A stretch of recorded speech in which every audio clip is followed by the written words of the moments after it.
கண்மணி, அன்பு அதுக்கப்புறம் கார்த்தி, பவி 4 பேருமே எங்க ரெசார்ட்க்கு இறங்குறாங்க. பார்த்தா கரெக்ட்டா வெல்கம் சொல்றாங்க. வெண்ணிலா பார்த்தோன்னே அதிர்ச்சி அடையிறாங்க எல்லாருமே. செம்ம காண்டாவுது. நம்ம கார்த்திக்குக்கும், அதுக்கப்புறம் அன்புக்கும், "இவ எப்படி இங்க வந்தா? இவ திருந்தவே மாட்டாளா? நிம்மதியா விடவே மாட்டாளா? ச்சே! இப்படி பண்றாளே!" அப்படின்னு சொல்லிட்டு செம்மையா டென்ஷன் ஆயிடுறாரு அன்பு. உடனே கார்த்தி இங்கேயும் தொல்லை கொடுக்கறதுக்கு வந்துட்டாளா? நிம்மதியா அண்ணா நீ விடவே மாட்டேங்கிறா. இவ டார்ச்சர்லேருந்து என்னைக்கு தான் விடுதலையோ தெரில அப்படின்னு சொல்லிட்டு செம்மையா டென்ஷன் ஆயிடுறாரு. உன்னை என்னை எதிர்பார்க்கல யாரும் அப்படின்னு. "ஏய் கண்மணி, என்னை எதிர்பார்க்கலையா கண்மணி?" அப்படின்னு கேட்கணும். "ஐயோ வெண்ணிலா எப்படிங்க? என்னால் நம்பவே முடியல" அப்படின்னு சொன்னோன்னே, முக்கியமான விஷயமா தான் நான் வந்திருக்கேன். ஒன்றும் இல்லை, பாட்டி தான் என்னை அனுப்பிச்சி வச்சாங்க" அப்படின்னோடனே, "பாட்டியா?" அப்படின்றாங்க. தொல்லையை பின்னாடியே அமுச்சு வச்சுட்டாங்களா? எங்களை என்னமோ நல்லவங்க மாதிரி அப்படியே அமுச்சு வச்சுட்டு இங்கே பின்னாடியே தொல்லையை அமுச்சு வச்சுட்டாங்க அப்படின்னு சொல்லிட்டு கார்த்திக் டென்ஷன் ஆகுறாரு.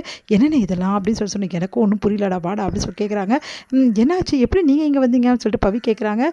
"அதுவா, பாட்டி தான் இங்கே ஒரு ஈவெண்ட் நடக்க போதில்ல, அதுக்காக என்னை அமுச்சு வச்சுருக்காங்க" அப்படின்னோடனே, "அதான் அண்ணன் கலந்துக்கிறான்ல, அப்புறம் எதுக்கு நீங்கள் வேறு?" அப்படின்னோடனே, "ஏன் நான் கலந்துக்க கூடாதா?" அப்படின்னு சொல்கிறாங்க. "ஃபுட் ஃபெஸ்டிவலுக்கு என்னையும் கலந்துக்க சொல்லி பாட்டி அமுச்சிருக்காங்க. ஏன்னா நிறைய கேட்க வேண்டியது இருக்குது விஷயங்கள் எல்லாம்" அப்படின்னு. "நீ என்ன கேட்க போகிற?" அப்படின்னோடனே, "பாட்டியோட சார்பாக நான் வந்திருக்கேன், இதில் தப்பு இருக்குது" அப்படின்னு நம்ம சொல்கிறாங்க.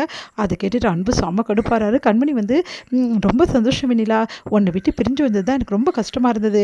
இப்போ நீ வந்துட்டல, எனக்கு ரொம்ப ரொம்ப சந்தோஷமாக இருக்கு" அப்படின்னு சொல்கிறாங்க. "ஆமாடி, உன்னை விட்டு பிரிஞ்சது எனக்கும் ரொம்ப கஷ்டமாக இருந்ததுடி" அப்படின்னு சொல்லிட்டு அப்படியே கட்டி பிடிச்சிட்டு அன்பு அப்படியே சைடாக பார்க்குறாங்க.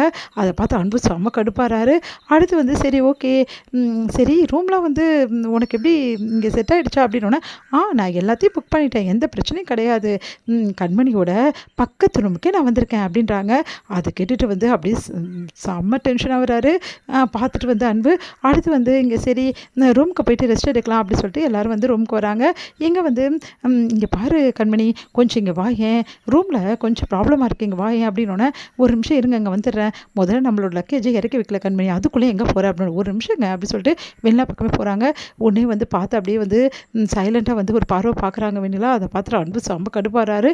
அடுத்து "இங்கே பாரு, இந்த கபோர்டு ஒர்க் ஆகலை" அப்படின்னு சொல்லிட்டு இருக்காங்க. "இது இப்படி தான் பண்ணணும், இந்த மாதிரி தான் அடுக்கி வைக்கணும்" அப்படின்னு சொல்லிட்டு கண்மணி வெண்ணிலாவுக்கு ஹெல்ப் பண்ணிகிட்ருக்காங்க.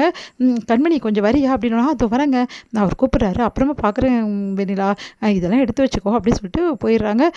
பார்க்கலாம் எப்படி கண்மணியை உங்கள் கூடவே வச்சுக்கிறீங்கன்னு சொல்லிட்டு, "கண்மணி இந்த ட்ரிப்பு ஃபுல்லாக ஏன் கூட தான் இருக்கிற மாதிரி தான் நான் செய்வேன்" அப்படின்னு சொல்லிட்டு வெண்ணிலா யோசிக்கிறாங்க.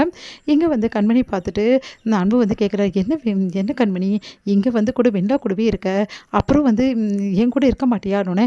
"எங்க அப்படிலாம் யோசிக்காதீங்க, உங்களுக்கு தேவையானதெல்லாம் நான் எடுத்து வச்சிட்டேன்" அப்படி சொல்லிட்டு எல்லாத்தையும் எடுத்து வச்சுட்ருக்காங்க. இங்கே என்ன பண்ணுறாங்க, வெண்ணிலா தனியாக வராங்க. அப்போ அன்புவை பார்க்குறாங்க. "என்ன அன்பு, நான் வந்ததில் உங்களுக்கு ரொம்ப சந்தோஷம் போட்டிருக்கேன்" அப்படின்னு. "ஆமாம், எனக்கு ரொம்ப தான் சந்தோஷம். நீ எதுக்கு வந்திருக்க, ஏன் வந்திருக்க, நீ எனக்கு தெரியாதா?" அப்படின்றாங்க. "நான் எதுக்கு வந்திருக்கேன்னு உங்களுக்கு நல்லா தெரியும், அப்புறம் ஏன் அன்பு அடம் பிடிக்கிறீங்க? இங்கே பாருங்கள், நான் எவ்வளோ நாள் தான் காத்துட்ருக்குது உங்களுக்காக, சீக்கிரமாகவே வெண்ணிலா வேணும் அப்படின்னு சொல்லிட்டு கண்மணி கிட்ட சொல்லி புரிய வைங்க, புரியுதா? சீக்கிரம் நம்ம ஒன்று சேரணும், உங்களை விட்டுட்டுலாம் என்னாலலாம் இருக்க முடியாது, அதுக்கு தான் நான் வந்துட்டேன்" அப்படின்றாங்க. "சே, உனக்கு அசிங்கமால இப்படி சொல்கிறதுக்கு? என்ன நினச்சிட்டு இருக்க நீ தேடி இங்கே வந்துட்டா உடனே நான் அப்படியே கண்மணி விட்டுட்டு உன் பின்னாடி வந்துடுவேன் நினைக்கிறியா? நீ என்ன பண்ணாலும் சரி, கண்மணியை விட்டுட்டு நான் என்றைக்குமே இருக்க மாட்டேன். என்னையும் கண்மணியும் உன்னால் பிரிக்கவே முடியாது. அதையும் பார்க்கலாம், இந்த ட்ரிப்பிலேயே உங்களை பிரித்து காட்டட்டுமா? இந்த ட்ரிப்பிலேயே நான் கண்மணி கூட வாழ்ந்து காட்டட்டுமா?" அப்படின்னு ஒன்று அதிர்ச்சியடைகிறாங்க. "நீங்கள் என்ன சொல்கிறீங்க?" அப்படின்னு. "ஆமாம், நானும் பார்த்தேன், இவ்வளோ நாளாக நானும் உன்னை எவ்வளவோ சொல்லி பார்க்குறேன், நீ திருந்துற மாதிரி இல்லை. அதனால தான் நான் முடிவு பண்ணிட்டேன், இந்த ட்ரிப்பிலேயே கண்மணி கூட நான் சேர்ந்து வாழறதை நீ பார்க்க தான் போகிற. நாங்கள் வாழ்கிறத பார்த்தாவது நீ திருந்தி இங்கே இருந்துட்டு பொட்டியை படுக்க காணும்னு சொல்லிட்டு ஓடலை, உன்னை ஓட விடலை. என் பேர் அன்பு கிடையாது" அப்படின்றாங்க. அதை கேட்டுட்டு பயங்கரமாக டென்ஷன் ஆகிடுறாங்க வெண்ணிலா. "அன்பு, நீ ஓவராக போயிட்டுருக்கீங்க" அப்படின்னு. "நீ தான் ஓவராக போயிட்டுருக்க, நானும் பார்த்துட்ருக்கேன், நீ ரொம்ப ஓவராக தான் போயிட்டுருக்க, எங்களை நிம்மதியாகவே விட மாட்டேங்கிற, இங்கேயும் தொல்லை கொடுக்கறதுக்கு வந்துட்ட, என்ன நினச்சிட்டு இருக்கோம் மனசில்? நானும் எவ்வளவோ பொறுமையாக போயிட்டேன் உன் விஷயத்தில், ஆனால் நீ திருந்துற மாதிரி இல்லை. இதுக்கப்புறமும் நான் பொறுமையாக போனால் நான்லாம் வேஸ்ட்டு அப்படின்னு நினைக்கிறேன். அதனால உனக்கு இருக்குடி, கூடி சீக்கிரம் உனக்கு நான் ஒரு முடிவு கட்டுறேன்" அப்படி சொல்லிட்டு போகிறாரு. அப்படியே அதிர்ச்சியாக பார்த்துட்டே இருக்காங்க.